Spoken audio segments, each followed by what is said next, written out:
Hello and welcome to my review of all of the current Phoenix Lords for Aeldari or Eldar for Warhammer 40,000 from Games Workshop. I've been meaning to make this type of video for quite some time, ever since I found out that I could collect all of the Phoenix Lords.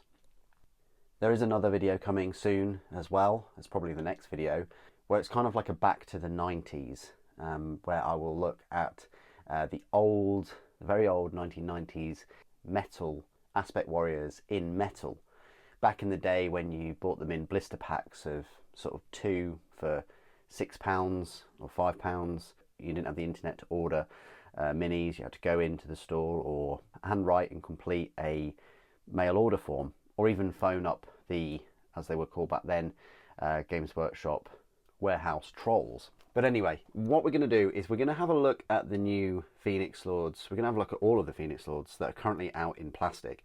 And when I say out in plastic, if you just go onto Games Workshop's web store right now, if you can, there are only 2 Phoenix Lords that are in stock. So that either tells me that they're incredibly popular, or they're just not making enough. So I'm going to break it into 2, really. You've got the, I say, older Phoenix Lords here on the left. I think Maugan Ra was the first one, along with Jain Zar, or they were very similarly released at the time, and that was a few years ago now. Probably, God, I want to say like 6 years ago. And then you've got these new ones here, the 4. You've got Lelith, Fuegan, Asurmen and Baharroth. All of them are £28. I think it's great that we do have all of these Phoenix Lords in plastic. Of course, we are missing Karandras, which is a Striking Scorpions Phoenix Lord. And there may well be, like, is it Death Scepters or something like that? There may be another couple floating about that don't have their own Aspect Warriors, which hopefully we'll get as Eldar players, collectors at some point. But the main point of this video was really to look at these Phoenix Lords individually. They've got their own reviews on the channel. I didn't re-review Maugan Ra and Jain Zar because it's been such a long time, and I've got the new Aeldari Codex. I will be re-reviewing Maugan Ra and Jain Zar, so hopefully you'll enjoy those new videos. Of course, all my content now is in 4K, so I hope you're enjoying the increase in quality. And in the same vein as the Back to the 90s Aspect Warrior video, I will be comparing these Phoenix Lords with the 1990s metal Phoenix Lords, and just give you a look at how far we've advanced in miniatures. And although all of these models are more expensive than they ever have been, like £28, back then they were like, what, £6 or £7 or so, but you're getting so much now. And the ease of building them and their poses and all those other things. So we'll just go through each one of these Phoenix Lords first. I'll give you some comparisons with the 90s Phoenix Lords, and then at the end I will go through some of the rules for all of them. So I won't go too in depth as I do in the reviews, but I'll go through some of the rules. So Maugan Ra right here, yeah, nice mini. It didn't really gel with me, and it still kind of doesn't. And the main reason is Games Workshop's big focus. They've even, ridiculed themselves in the April Fool's video of creating a life-size tactical rock that you short kings can stand upon to make you, a few inches taller. And that's really this personified. He's a Phoenix Lord, and they've given him this tactical rock where his stance is his legs are apart. And really, I would have preferred him in a more solid pose, firing that weapon. But instead, it's almost like he's atop these ruins, and he's just, I don't know what he's doing. I don't know what this mini is kind of the story it's giving. It's never really gelled with me. I much prefer the older one. And what we'll do is we might as well have a look at that one right now. So this is the older 90s mini. You can see where they're going with it. But if anything, I probably would have preferred him sort of in this pose, as boring as that sounds. Also, he's hooded. None of the new Dark Reapers are hooded at all. They've got their unique helmets on display. I think that's a bit of a, not really a cop-out, but it seems like this aspect warrior is like more stealth and more in the shadows and like death, like a Reaper, really, hence Dark Reaper. You can see where the design cues have come from with this spine on the back of the power plant. Power plant is bigger. You've got these magazines which are sort of awkwardly placed, and I don't know, they just flare out of the model. The weapon itself is bigger, and I prefer the new one. I do. It's just the pose. It's just odd. But yeah, that's the 90s one, and you can just see how far we've come with these two. He is a lot bigger, even not on that base. So that's Maugan Ra. Didn't really gel with him too much, and that's his 90s mini. Jain Zar was bundled controversially in a very expensive box set that had the new Howling Banshees, which were great, but it also had an old Falcon in it, or was it a Fire Prism? I can't remember. And we didn't receive these separately for quite some time. But Jain Zar is a lovely model. Unfortunately, I never picked up the 90s model, but I will be putting a picture of her here, I guess, so you can see what she used to look like. Fantastic mini. Love the pose. It personifies Howling Banshees so well.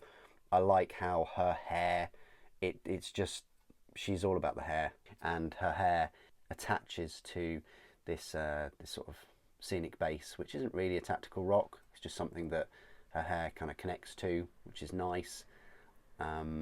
Yeah, very, very nice mini. Not too fragile either. But yeah, fantastic. I really like that one. Then we have one of my favourites, and that is Lelith, and this is the new Warp Spiders Phoenix Lord. Never had a Warp Spiders Phoenix Lord ever before, not that I'm aware of.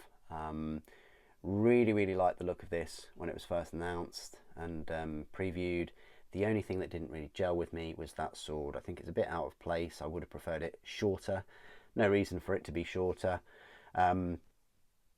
They've got very cool harnesses and blades and all those kind of things for Warp Spiders. I think they could have done something rather than just, oh, here's a big, thick, heavy sword for the Warp Spider. I mean, even if they didn't give her a weapon at all and just had her other hand like that, I still think would be okay. I'm not sure whether it would have worked if they had given her like a death spinner. Maybe they could have had a death spinner on her firing some monofilament, something like that. Jumping out of the warp is quite cool. Yeah, definitely one of the best Phoenix Lords in terms of looks. And then we come to my favourite, Fire Dragons, of course. Love the orange, and poster child of the Aeldari Codex. Very, very cool mini. Yeah, I can't really say much more to improve this one. It's got a flaming Chaos Space Marine helmet. The tactical base works. It's multi-layered. The axe is the right size. The burning lance is fantastic. You can really just imagine this guy going around just melting tanks, melting anything. He just loves it. He really does.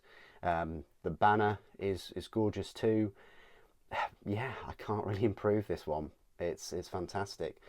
Compared to the 1990s mini, this is the metal one on the 25mm base. This is always one of my favourite models, but yeah, they've really taken the cues. The one thing I probably would add to the new one is this. I like the scaled and the kind of teeth or bladed thigh armour, but they've got the same sort of skull on his belt, but the scales for the loin would have worked better as more flame retardant. I mean, they've just given him a simple kind of loincloth piece of clothing. Yeah, I would have liked to have seen the scales somewhere. They've even got the scales on the side, so the attention to detail back in the 90s mini was yeah, very good. They've given him an updated power plant, and of course the banner, which the original Fuegan didn't have, and the fire axe looked odd on the old Fuegan, just sat there like that, and it always used to pop out. So yeah, the pose is definitely way better on the new one. It's just that loincloth thing, the material there, but everything else is a massive improvement. So yeah, that's Fuegan next to the 90s mini. Asurmen, a big improvement, but they've gone for the same pose.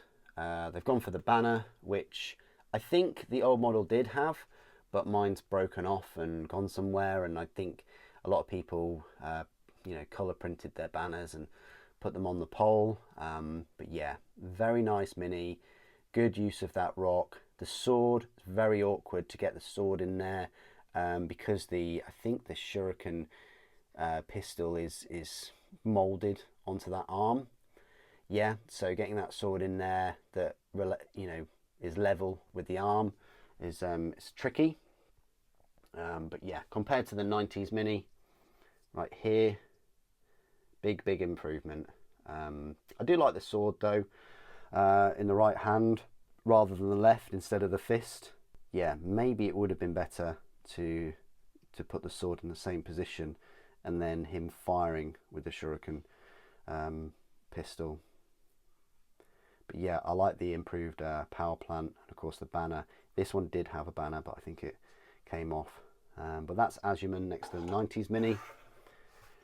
And then finally, we've got Baharroth. I never picked up the Baharroth Phoenix Lord. I think there was one for the 90s, but yeah, this is such a gorgeous mini. And yeah, I kicked myself over not picking him up sooner, because he surpassed my expectations. He's the tallest Phoenix Lord in this little collection of them, and it's a great pose and was lovely to put together actually as well. Again, wouldn't really improve anything on this. I think the pose is fine. It works well with the other swooping hawks, and there's a nice amount of detail. Everything just works on this one, and the scenic base again adds to the pose. So the Phoenix Lord, the elephant in the room, or the scorpion in the room I guess, is Karandras. This one right here, so this is a 90s mini. I think somebody painted it and then I sprayed it white. Didn't do a very good job obviously, and wanted to paint it in my own scorpion colours. Obviously never got round to it. Think it's a cool mini, and even if they kept this pose with the scorpion's claw and the biting blade, you know, and those big old mandibles, and make it look a bit like Predator, you know, I think they would do a good job. They're going to have to make him bigger, beefier, to coincide with the rest of these, but this is the main one that we're missing, that everybody is after. You know, so hopefully it won't be too long before we get the 7th Phoenix Lord in plastic. Just to give them a bit of a tier list in a way, my favourite is still Fuegan, followed by Lelith, Jain Zar, Baharroth, Maugan Ra, and Asurmen. Nothing against Asurmen, but for me, but just a bit boring compared to the rest of them. But it's hard not to make him boring, really. But your tier list may be different. Please do put your thoughts and things down below of which is your favourite out of these 6. And now, in Super Saiyan fashion, I'll just go through some of the rules, just touch on the rules a little bit, and give you my opinions and things. So we'll start off from left to right. So with Maugan Ra, his separate review will be coming very soon. He's a typical 120 points, which quite a few of them cost. His stat line is the same as all of them. The only difference in stat line is just the movement. So his movement speed is 7 inches, and like so is Fuegan's and Asurmen's, but Lelith's is 12, Jain Zar is 8, and Baharroth is 14. But Maugan Ra has, his main weapon is the Morgatar, which has devastating wounds and ignores cover. It is a range of 36 inches, 6 attacks, ballistic skill 2+, strength 7, AP -2 and damage 2. It's worth noting that all of their ballistic skills and weapon skills are all 2+. It also has a melee option where he gets 5 attacks, weapon skill 2+, strength 6, AP -2, damage 2. He's pretty good, you know. Space Marine equivalents, you're still going to be getting your save of 5+. I would have preferred no saves against his attacks, but there we go. Then Jain Zar, same profile but slightly faster at 8-inch movement. She has a ranged weapon called the Silent Death. It's an assault weapon. It's a short range of 12 inches, 6 attacks, ballistic skill 2+, strength 6, AP -2 and damage 1. And then melee weapons, she's got the Blade of Destruction, which is anti-infantry 3+, 8 attacks, weapon skill 2+, strength 6, AP -3, damage 2. Now that's where it's at. She's probably one of the best units in close combat with those 8 strength 6, AP -3, damage 2 attacks. Then you've got Lelith, which is the second fastest Phoenix Lord at 12-inch movement. Has a ranged weapon called the Brood Twain. Ignores cover, torrent, twin linked. It's a range of 12 inches, so very short range. Its attacks is D6 +3, so you're going to get a minimum of 4 attacks there. It's strength 6, AP -2, damage 1. That will just hit automatically. And then melee weapons, got 2 Spider's Fangs, which is extra attacks and lethal attacks, which is 5 attacks, weapon skill 2+, strength 4, AP -2, damage 1. But then the Weave Render, which is the sword, it's got lethal hits, 5 attacks, weapon skill 2+, strength 6, AP -2, damage 2. It's alright, but of course nowhere near as good as the Blade of Destruction that Jain Zar has. Then we've got Fuegan, has the ranged weapon, the Burning Lance as it used to be called, I think. It's got 2 weapon profiles. It's called the Seer Song, and it's got 2 profiles for range. It's an Assault Melter 1, sustained hits 2, a range of 12 inch, 3 attacks, ballistic skill 2+, strength 8, AP -3 or damage 2. That's nice, you know, you're getting your 3 shots there at strength 8. Or you go for the Lance profile, which bumps up its range to 18 inches. You only get 1 shot though, but the ballistic skill is 2+, and the strength is 14, and the AP is -4, and damage of D6. So that's the one that you're going to be using to pop the tanks and Terminators, really. His melee weapon is the Fire Axe, and that has 6 attacks, weapon skill 2+, strength 5, AP -4, damage 3. So, although it's 1 strength less than Jain Zar, and I do think it's a bit of a typo, because the Dragon Axe of a normal Fire Dragon Exarch is a strength 6. I do think that Fuegan's Fire Axe should be strength 6. It's silly that it's 1 less than an Exarch's, but he does make up for it with the AP -4 and the damage 3. Asurmen has a ranged weapon, Bloody Twins, which is an assault pistol weapon. Very decent range of 24 inches. 6 attacks, ballistic skill 2+, strength 5, AP -1, damage 2. It's alright, but then his melee weapon, which is the Sword of Azure, has devastating wounds. It's got 6 attacks, weapon skill 2+, strength 6, AP -3, damage 3. That's pretty nice. I do like that damage 3. And then finally, Baharroth, the fastest of all the Phoenix Lords, movement of 14 inches there. The ranged weapon, he's equipped with the Fury of the Tempest, which is assault lethal hits again, range of 24 inches, 4 attacks, ballistic skill 2+, strength 6, AP -1, damage 2. It's alright, you know, it's only getting 4 shots though. The melee weapons has the Shining Blade, which is sustained hits 1, 6 attacks, weapon skill 2+, strength 5, AP -2 and damage 2. Again, it's alright. Nice that he's getting, you know, full on 6 attacks there. So there you go. That is my review of all of the new Phoenix Lords, like in their combined sense. My favourite looks wise and rules wise is Fuegan. I just like the orange. I like how he's very specific at taking out tanks. Some of the other Phoenix Lords are a bit wishy-washy in their focus. Of course, Jain Zar is a close combat monster. Lelith tries to do everything. Asurmen tries to do everything. Baharroth is good, quick in, quick out, works well with the Swooping Hawks. And Maugan Ra tries to be a range monster, but ultimately fails by having a weapon that's, you know, a much shorter range than its Aspect Warriors, Reaper launchers. So there you go. What do you guys think of all the new Phoenix Lords? Do you think Karandras will be king and upset the mantle of all these Phoenix Lords and be the best one, possibly the best looking one? And as I prompted earlier, which is your favourite? Please do put your thoughts and opinions down below. Thank you for watching. The Avatar Protects.